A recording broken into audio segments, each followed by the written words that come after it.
Hello everyone, नमस्ते। आप सभी को इस चैनल में स्वागत है। छात्रगण, आज हम लोग क्लास 11th का आर्ट्स ज्योग्राफी सेकेंड बुक का चैप्टर 2 का ऑब्जेक्टिव क्वेश्चन देखेंगे। चैप्टर 2 संरचना तथा भू आकृति विज्ञान। मोस्ट इम्पॉर्टेंट क्वेश्चन है जो आप लोगों के लिए लिखा गया है। इसमें चैप्टर 2 का 50 क्वेश्चन है। अगर एग्जाम में आएगा तो इसी 50 में से ही कोई आएगा, इसलिए सभी क्वेश्चन को आप लोग ध्यान से देखिएगा, एकदम अंत तक बने रहेंगे। और जितने भी प्रश्न आप जानते हैं उनको आप साथ साथ बनाते जाइएगा, देखिएगा कि कितना आपसे सही हुआ। ठीक है, तो चलिए बिना देरी किए हम लोग देखते हैं क्वेश्चन नंबर 1। निम्नलिखित में से किस राज्य में लोकताक झील है? बताना है कि किस राज्य में लोकताक झील पाया जाता है। ऑप्शन ए केरल में, ऑप्शन बी मणिपुर में, ऑप्शन सी उत्तराखंड में, ऑप्शन डी राजस्थान में। तो सही जवाब है ऑप्शन बी मणिपुर। मणिपुर में लोकताक झील है। ठीक है, ये बहुत ही खारे पानी का झील है और भारत का सबसे बड़ा यही झील है खारे पानी का। पूछेगा सबसे बड़ा खारे पानी का झील कौन है, तो यही लोकताक झील है, मणिपुर में है। ठीक है, क्वेश्चन नंबर 2। डोडा बेटा चोटी निम्नलिखित में से कौन सी पहाड़ी श्रृंखला में स्थित है? बताना है कि डोडा बेटा कौन सा पहाड़ी में है। ऑप्शन ए नीलगिरी, दूसरा कार्डामाम, तीसरा अन्नामलाई या चौथा नल्ला मल्ला। सही जवाब है दूसरा का ए नीलगिरी। नीलगिरी पहाड़ी में डोडा बेटा चोटी स्थित है। चलिए अगला प्रश्न, क्वेश्चन नंबर 3। अंडमान और निकोबार को कौन सा जल क्षेत्र अलग करता है? यानी अंडमान निकोबार जो द्वीप समूह है उसके बीच में कौन सा रेखा है जो एक दूसरे को अलग करता है? कोई कौन सा काल्पनिक रेखा है, बताना है। Option A 11 degree channel, option B 10 degree channel, option C Mannar की खाड़ी या ऑप्शन डी अंडमान सागर। तो सही जवाब है ऑप्शन बी 10 डिग्री चैनल। चलिए अगला प्रश्न, क्वेश्चन नंबर 4। करेवा भू आकृति कहाँ पाई जाती है? करेवा भू आकृति कहाँ है, बताना है। ऑप्शन ए उत्तरी पूर्वी हिमालय पर, ऑप्शन बी पूर्वी हिमालय पर, या ऑप्शन सी हिमाचल उत्तराखंड पर, या ऑप्शन डी कश्मीर हिमालय पर। तो सही जवाब है ऑप्शन डी कश्मीर हिमालय में करेवा पाई जाती है। ठीक है, करेवा भू आकृति पाई जाती है। तो फिर क्वेश्चन ये भी पूछ सकता है करेवा कहाँ पर है और किस चीज़ के लिए फेमस है। तो इसका सही जवाब होगा करेवा कश्मीर हिमालय में पाया जाता है, कश्मीर तरफ, और ये वहाँ पर केसर के लिए फेमस है। ठीक है, क्वेश्चन नंबर 5। निम्नलिखित में कौन नवीन पर्वत श्रृंखला है? बताना है कि कौन सा पर्वत जो है सो नया है। Option A Himalaya, option B Aravali, option C Vindhyachal और ऑप्शन डी सतपुड़ा। सही जवाब है ऑप्शन ए हिमालय पर्वत। हिमालय पर्वत का निर्माण अब हाल ही में हुआ है। आप लोग को बता दें कि हिमालय पर्वत पहले नहीं था। ठीक है, हम लोग का जो भारत है पहले गोंडवाना लैंड का हिस्सा था, वहीं से टूट के अलग हुआ और ऊपर में जाकर के टकरा गया, जिसके कारण हिमालय पर्वत निर्माण हुआ। ठीक है, चलिए बढ़ते हैं क्वेश्चन नंबर 6 की ओर। निम्नलिखित में कौन श्रेणी ट्रांस हिमालय में सम्मिलित नहीं है? ट्रांस हिमालय क्या है? यानी हिमालय का जो सबसे पिछला भाग है उसमें कौन कौन सा ये नहीं पाया जाता है, कौन नहीं पाया जाता है ट्रांस हिमालय में? Option A Ladakh, option B Zanskar, option C Shivalik या ऑप्शन डी पीर पंजाल। तो सही जवाब है option C Shivalik. Shivalik trans Himalaya में नहीं पाया जाता है।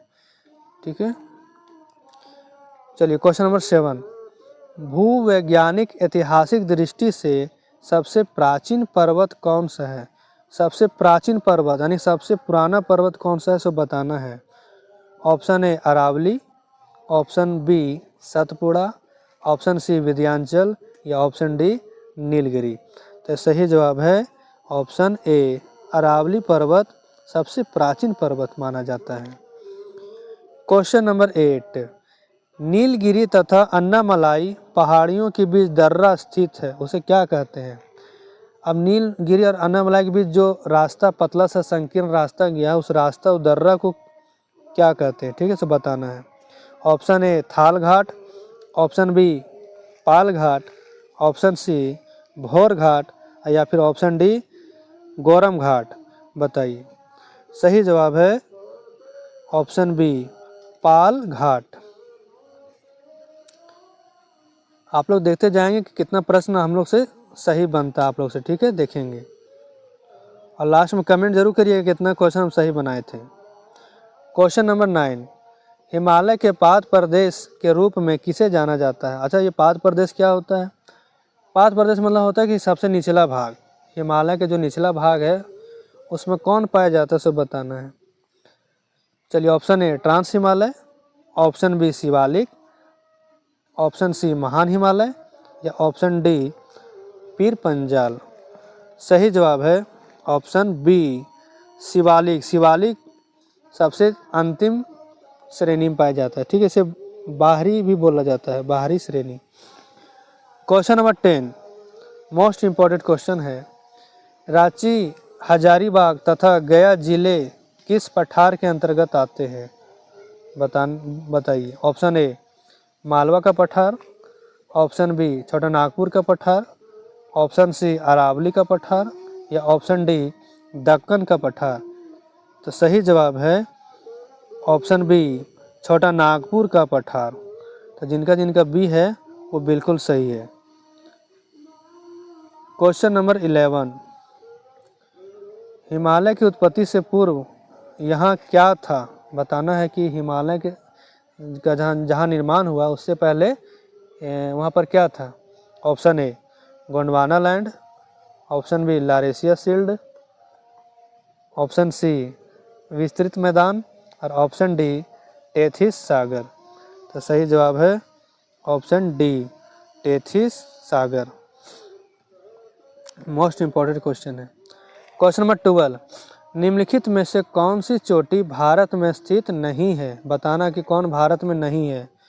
Option A Mount Everest, option B Nanda Devi, option C Kamet या फिर ऑप्शन डी K2। तो सही जवाब है option A Mount Everest. Mount Everest की चोटी भारत में नहीं है। अधिकतर लोगों को लगता है कि माउंट एवरेस्ट भारत में है, लेकिन ये भारत में नहीं है, ये नेपाल में है। चलिए, क्वेश्चन नंबर 13, भारत का उत्तरी मैदान की नदियों के निक्षेप के कारण बनी है। यानी भारत का जो उत्तरी मैदान है सो किसके कारण बना है? ऑप्शन ए सिंधु नदी, ऑप्शन बी गंगा नदी, ऑप्शन सी ब्रह्मपुत्र नदी या फिर ऑप्शन डी इनमें से सभी। तो सही जवाब है ऑप्शन डी इनमें से सभी। सिंधु गंगा ब्रह्मपुत्र नदी के कारण ही भारत का उत्तरी मैदान का निर्माण हुआ है। चलिए, क्वेश्चन नंबर 14, किन्हें 12मासी नदियाँ कहते हैं? अच्छा, 12मासी मतलब क्या होता है? 12मासी का मतलब होता है जो साल भर उसमें पानी रहता है, उसको बोलते हैं 12मासी नदियाँ। तो बताइए कौन सही होगा। ऑप्शन ए प्रायद्वीप की नदियाँ, ऑप्शन बी हिमालय की नदियाँ, ऑप्शन सी दोनों या फिर कोई नहीं। तो सही जवाब है ऑप्शन बी हिमालय की नदियाँ। तो जो नदियाँ हिमालय से निकलती है उसमें हमेशा वर्ष भर पानी रहता है, उसे 12मासी नदियाँ कहते हैं। और प्रायद्वीपीय नदियाँ जो है वो 12मासी नहीं है। प्रायद्वीपीय इलाके का जो पठारी भाग है वहाँ पर 12मासी नदी नहीं पाया जाता है। वहाँ यहाँ पर पानी कब पाया जाएगा? जब वर्षा होगा तभी, नहीं तो पानी नहीं रहता है। चलिए बढ़ते हैं अगले प्रश्न की ओर। क्वेश्चन नंबर 15, प्रायद्वीपीय पठार किस प्राचीन भूभाग का भाग था? ठीक है, यानी प्रायद्वीपीय पठार जो है भारत का वो पहले किसका हिस्सा था, सब बताना है। Option A Gondwana land, option B Laurasia, option C Panthalassa या फिर ऑप्शन डी कोई नहीं। तो सही जवाब है ऑप्शन ए गोंडवाना लैंड। प्रायद्वीपीय पठार किसका हिस्सा था? गोंडवाना लैंड का। क्वेश्चन नंबर 16, भारत की भू आकृति को मुख्यतः कितने भागों में बांटा गया? यानी भारत की जो आकृति है, जैसे कहीं पर मरुस्थल है, कहीं पर पहाड़ी क्षेत्र है, कहीं पर पठार है, तो इस तरह करके भारत को कितने भागों में बांटा गया है, भारत के भूमि को? ऑप्शन ए 3 भाग में, ऑप्शन बी 6 भाग में, ऑप्शन सी 5 भाग में, ऑप्शन डी 7 भाग में। तो सही जवाब है ऑप्शन बी, 6 भाग में भारत को बांटा गया है। ठीक है, जैसे उत्तरी मैदान हो गया, पर्वत हो गया, द्वीप हो गया, है ना, तटीय मैदान हो गया, इस तरह करके 6 होते हैं कुल। चलिए क्वेश्चन नंबर 17, हिमालय पर्वत को कितने भागों में बांटा गया है? ऑप्शन ए 1 भाग में, या फिर 2 भाग में, या 3 भाग में, या 4 भाग में। तो सही जवाब है ऑप्शन 4, 4 भाग में, हिमालय को 4 भाग में बांटा गया है। पहला कौन सा है? ट्रांस हिमालय, दूसरा महान हिमालय, तीसरा मध्य हिमालय और चौथा शिवालिक। चलिए क्वेश्चन नंबर 18, विश्व का सर्वोच्च चोटी कौन सा है? बताना कि दुनिया में सबसे बड़ा चोटी कौन सा है, शिखर। Option A Mount Everest, option B Kanchenjunga, option C Dhaulagiri, या फिर ऑप्शन डी नंदा देवी। तो सही जवाब है ऑप्शन ए, माउंट एवरेस्ट की चोटी जो है विश्व का सबसे ऊंचा चोटी है। इसमें गौरी शंकर भी लिखा हुआ है, क्योंकि एग्जाम में कभी क्वेश्चन पलट के दे सकता है ना, तो माउंट एवरेस्ट को गौरी शंकर भी कहा जाता है। तो अगर ऑप्शन में माउंट एवरेस्ट नहीं रहेगा तो गौरी शंकर को टिक कर देंगे। चलिए क्वेश्चन नंबर 19, निम्न में से किसे तिब्बत हिमालय या धौलाधार श्रेणी में कहा जाता है? क्वेश्चन नंबर 19 ध्यान से सुनेंगे, किसे तिब्बत हिमालय या धौलाधार श्रेणी कहते हैं? ऑप्शन ए वृहद हिमालय, ऑप्शन बी पार या ट्रांस हिमालय, ऑप्शन सी मध्य हिमालय और ऑप्शन डी शिवालिक। तो सही जवाब है ऑप्शन बी, पार या ट्रांस हिमालय को तिब्बत हिमालय कहते हैं, क्योंकि हिमालय के उस पार तिब्बत है। क्वेश्चन नंबर 20, माउंट एवरेस्ट किस हिमालय पर्वत श्रृंखला के अंतर्गत आती है? यानी माउंट एवरेस्ट जो है वो किस में आता है? ऑप्शन ए वृहद हिमालय में, ऑप्शन बी ट्रांस हिमालय में, ऑप्शन सी मध्य हिमालय में, या ऑप्शन डी शिवालिक में। आप लोग बताना है। तो सही जवाब है ऑप्शन ए वृहद हिमालय में।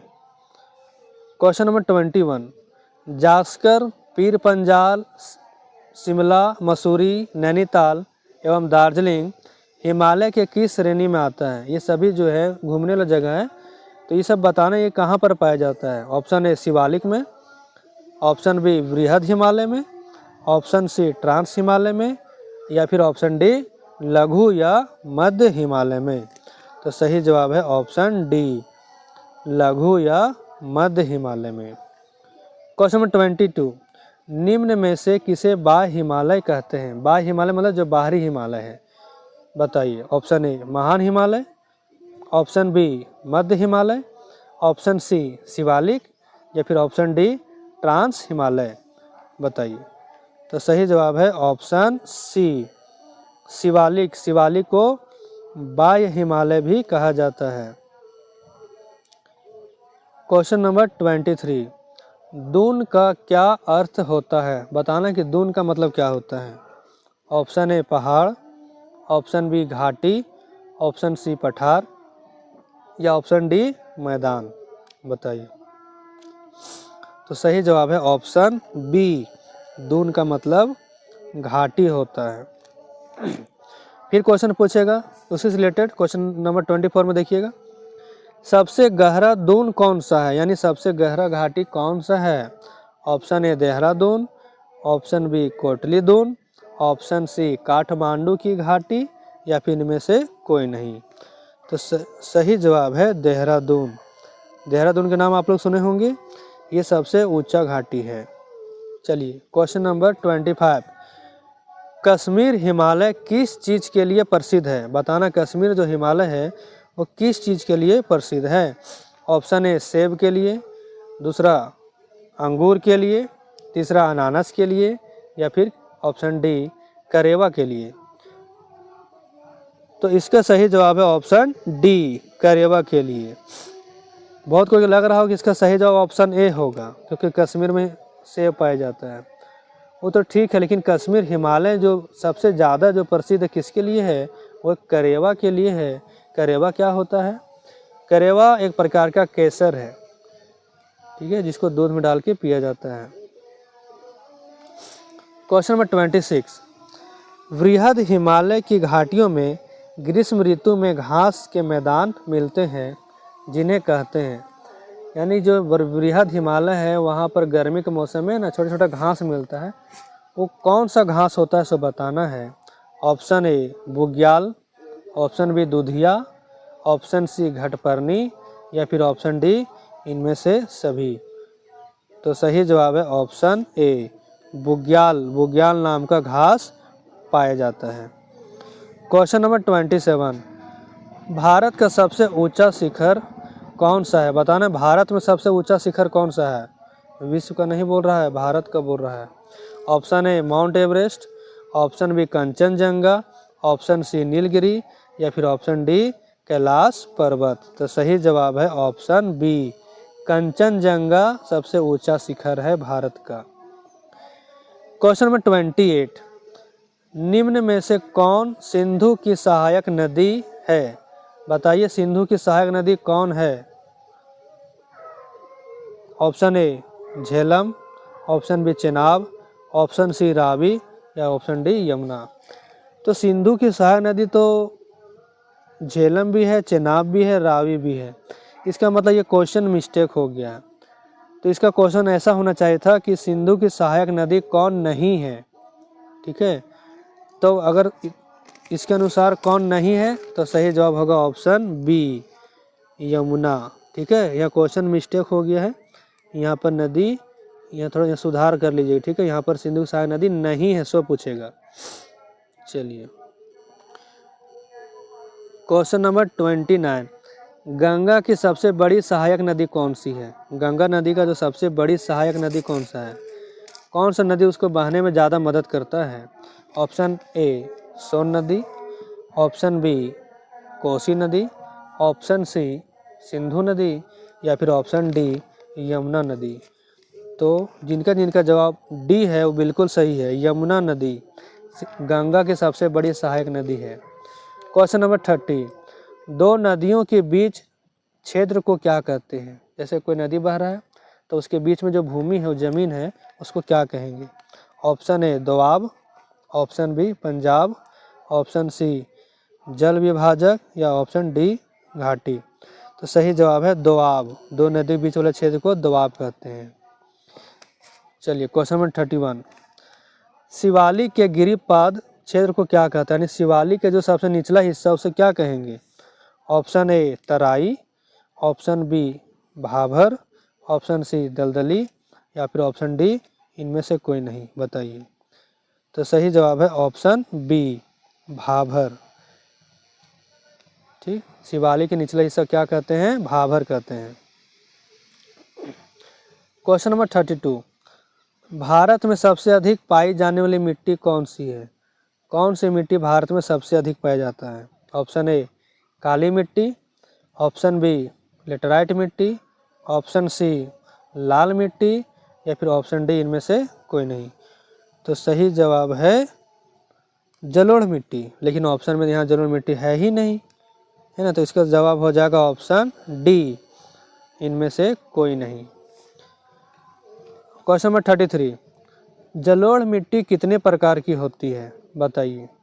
इसमें ऑप्शन नहीं देंगे, ऑप्शन आपके सामने है। बताइए जलोढ़ मिट्टी कितने प्रकार का होता है?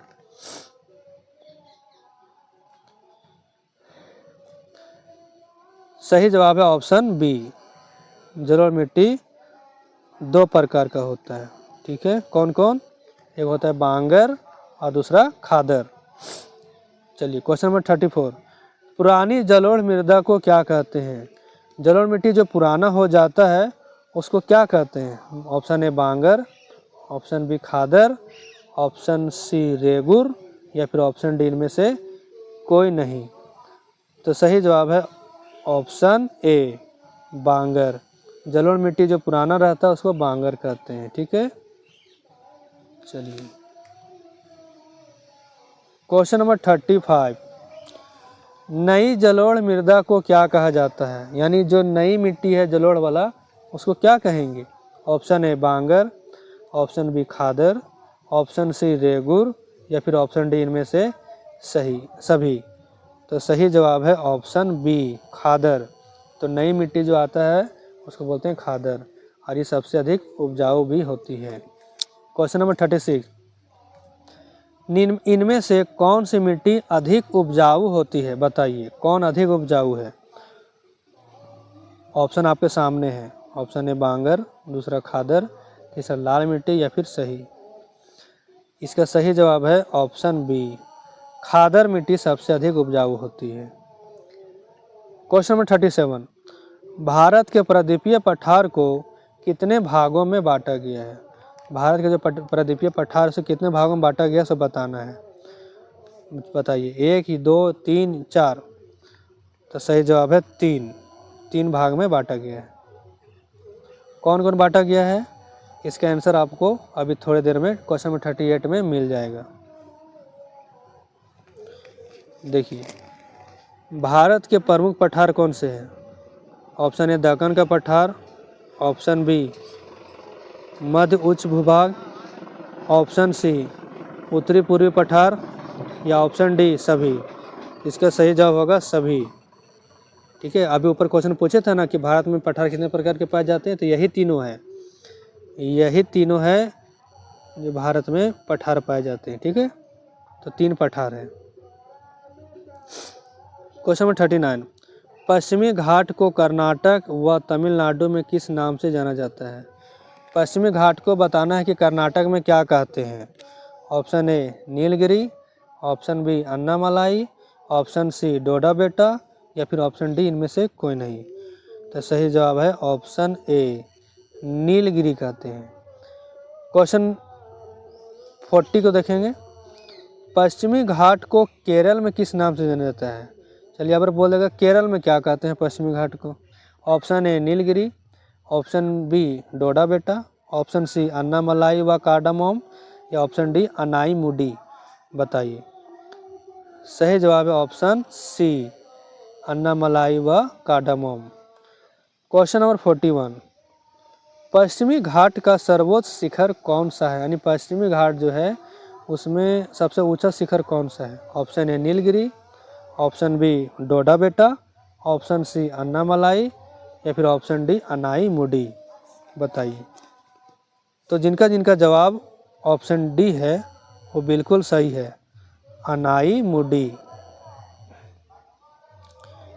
क्वेश्चन नंबर 42, पश्चिमी घाट का दूसरा सर्वोच्च शिखर कौन सा है? अभी आप पढ़े थे पश्चिमी घाट का सबसे ऊंचा कौन सा है, आप लोग पढ़ लिए है ना। तो आप पूछेगा कि पश्चिमी घाट का दूसरा कौन सा सबसे बड़ा शिखर है? बताइए। ऑप्शन है नीलगिरी, या डोडा बेटा, या केटू, या कंचनजंगा। तो सही जवाब है ऑप्शन बी डोडा बेटा, ये दूसरा नंबर में आता है। ठीक है बाबू। चलिए क्वेश्चन नंबर 43 देखेंगे, पश्चिमी घाट का दूसरा, चलिए हो गया 42 हो गया। 43, मेघालय के पठार में किस प्रकार की पहाड़ियाँ पाई जाती है? मेघालय में किस प्रकार का पहाड़ी है? ऑप्शन ए गोरो पहाड़ियाँ, ऑप्शन बी खासी पहाड़ियाँ, ऑप्शन सी जयंतिया पहाड़ियाँ, या फिर सही इनमें से सभी। तो सही जवाब है इनमें से सभी। ये सभी पहाड़ियाँ मेघालय के पठार में पाए जाते हैं, ध्यान देना। क्वेश्चन नंबर 44, थार मरुस्थल भारत के किस राज्य में स्थित है? इसमें ऑप्शन देने की जरूरत ही नहीं है, आप लोग को पता होगा भली भांति थार मरुस्थल किस राज्य में है। इसका सही जवाब है ऑप्शन ए राजस्थान। क्वेश्चन नंबर 45, भारत में सबसे खारा पानी का झील कौन सा है? बताइए सबसे खारा पानी का झील कौन सा है? ऑप्शन ए वुलर झील, ऑप्शन बी चिल्का झील, ऑप्शन सी सांभर झील, या फिर ऑप्शन डी कोई नहीं। तो सही जवाब है चिल्का झील। ठीक है, ये एक खारा पानी का झील है। क्वेश्चन नंबर 46, भारत के किस द्वीप में जीवित सक्रिय ज्वालामुखी पाई जाती है? यानी बताना कि भारत में कौन सा द्वीप में सक्रिय ज्वालामुखी यानी वहाँ अभी भी ज्वालामुखी फटते रहता है, कौन सा द्वीप है?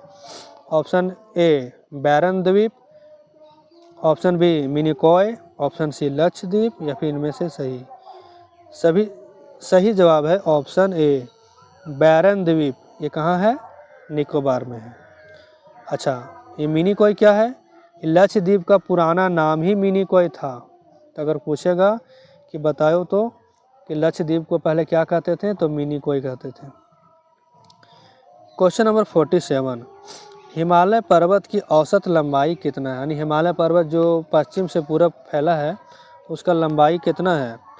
Option A 2000 kilometre, option B 2500 kilometre, option C 2200 kilometre, या ऑप्शन डी 2400 किलोमीटर। बताइए। सही जवाब है ऑप्शन डी 2400 किलोमीटर हिमालय की औसत लंबाई है। क्वेश्चन नंबर 48, कश्मीर में हिमालय पर्वत की औसत मोटाई कितना है? तो लंबाई तो पढ़ लिए, अभी हिमालय जो है सो उसका चौड़ाई कितना है? तो हर जगह चौड़ाई एक समान नहीं है, कहीं ज़्यादा है तो कहीं कम है। तो पूछेगा कश्मीर में कितना चौड़ाई है? Option A 200 kilometre, option B 300 kilometre, option C 400 kilometre, या ऑप्शन डी 500 किलोमीटर। सही जवाब है option C 400 kilometre. Question number 49, Arunachal Pradesh में हिमालय पर्वत की औसत मोटाई कितनी है? अब बताना है अरुणाचल प्रदेश में कितना है। तो option A 100 kilometre, option B 150 kilometre, option C 200 kilometre, या ऑप्शन डी 250 किलोमीटर। तो सही जवाब है ऑप्शन बी 150 किलोमीटर। चलिए अंतिम प्रश्न है, हिमालय पर्वत का आकार कैसा है? बताना हिमालय का आकार कैसा है। ऑप्शन ए अर्धचंद्राकार है, दूसरा गोलाकार है, या बेलनाकार है, या शंक्वाकार है। तो सही जवाब है अर्धचंद्राकार। ठीक है, हिमालय का जो आकार कैसा दिखता है? देखने में अर्धचंद्रमा जैसा दिखाई देता है। तो ये थे मोस्ट इम्पोर्टेंट क्वेश्चन क्लास 11 का सेकेंड बुक का चैप्टर 2 का, है ना। इसलिए इसको आप लोग अच्छा से देख लेंगे। इसको वीडियो अगर दोबारा देख लेंगे, अगर कुछ छूट गया होगा तो आप लोग देख लीजिएगा, ठीक है, दोबारा। और इसी से ही एग्जाम में पूछा जाएगा, एक भी क्वेश्चन यहाँ से बाहर नहीं जाएगा, ठीक है। और अगर आप चैनल में अगर नए हैं तो चैनल को सब्सक्राइब कर लें और अपने मित्रों के साथ शेयर करें ताकि वो भी अच्छे से जान जाए। ठीक है बाबू, आज के लिए इतना ही। फिर मिलते हैं अगले वीडियो में अगले क्वेश्चन के साथ। Thank you.